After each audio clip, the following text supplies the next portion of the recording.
Hello, my name is Dan Hirschovits. I'm a partner in the Securities and Capital Markets Practice Group here in Paul Hastings' London office. Hello, my name is James Lansdown. I'm a Senior Associate in the Securities and Capital Markets Practice Group here in Paul Hastings' London office.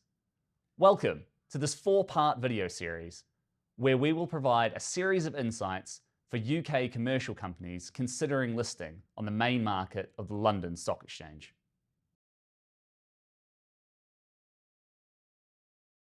In this third video in this series, we highlight some of the most important requirements that apply to listed companies on the main market of the London Stock Exchange following completion of their IPO.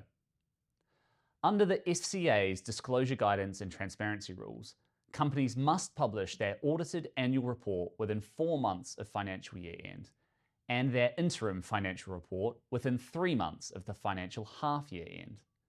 In addition to audited financial statements, companies must include detailed and extensive corporate governance reporting in their annual report.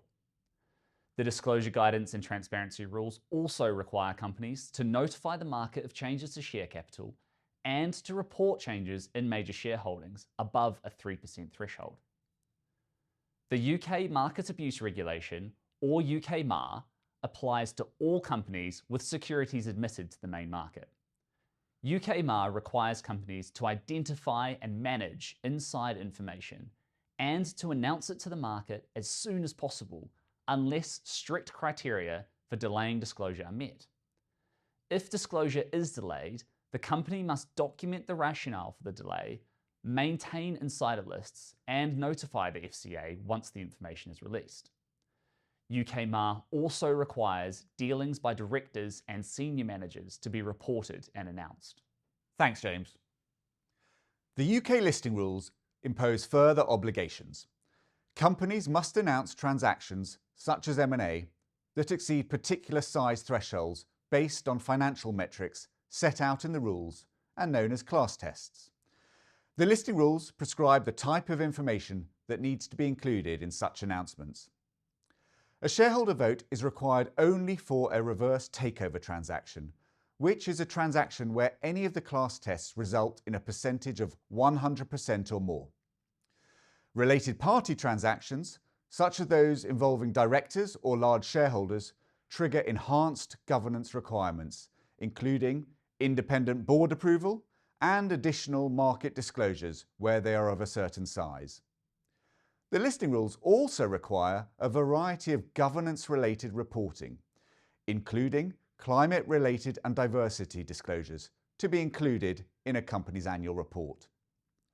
In certain circumstances, such as proposing a material related party transaction or seeking FCA guidance on interpreting the listing rules, companies must appoint an investment bank as sponsor.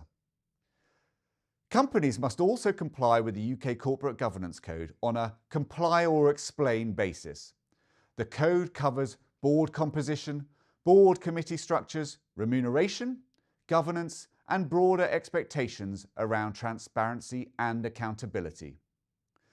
Detailed reporting against the Corporate Governance Code must be included in a company's annual report. If a listed company wishes to raise additional equity capital after the IPO, it is able to issue up to 75% of its existing share capital within a 12-month period, without being required to produce a new prospectus. However, depending on the nature of the equity offering, the proposed investors, and the geographies targeted for marketing, publishing a voluntary prospectus may still be desirable. English companies must also consider whether shareholder approvals under the Companies Act are required to issue new shares.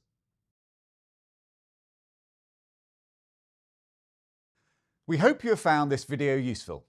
If you would like to discuss anything covered in the video, or want to discuss a proposed UK IPO, planning for one, or any other type of capital raising, please feel free to get in touch with us. Thank you for watching.